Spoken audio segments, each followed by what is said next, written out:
School start ஆனதும் இப்போ நான் அலாரம் வச்சு தான் எழும்ப வேண்டியதாக இருக்குது.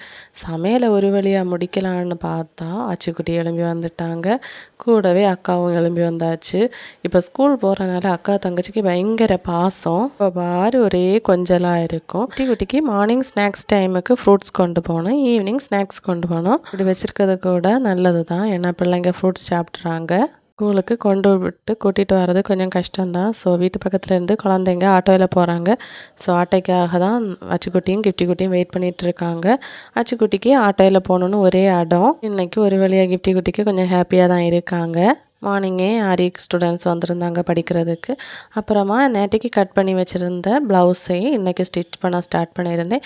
முடித்து ஹஸ்பண்டுக்கிட்ட சிம்பிளாக ஒரு ஒர்க் போடுறதுக்கு தான் கொடுத்துருந்தேன். அதிகமாக பண்ணுற ஒர்க் எல்லாமே நார்மல் நீடில் எல்லோரும் போடக்கூடிய ஒர்க்கு தான். ஸோ கண்டிப்பாக நீங்களும் இந்த சிம்பிள் ஒர்க் எல்லாம் ட்ரை பண்ணி பாருங்கள். தென் இன்னொரு ப்ளவுஸ் இருந்து அதையும் நான் ஸ்டிச் பண்ணியிருந்தேன். இன்றைக்கி ஒரு ஆரி ஒர்க் ப்ளவுஸ் முடிச்சிருந்தேன். அது வீடியோ நான் போஸ்ட் பண்ணுறேன் கூடிய சீக்கிரமே. தென் 2 நார்மல் ப்ளவுஸும் முடிச்சிருந்தேன். அவ்வளோதான். வீடியோ இஷ்டப்பட்டால் லைக் பண்ணுங்கள்.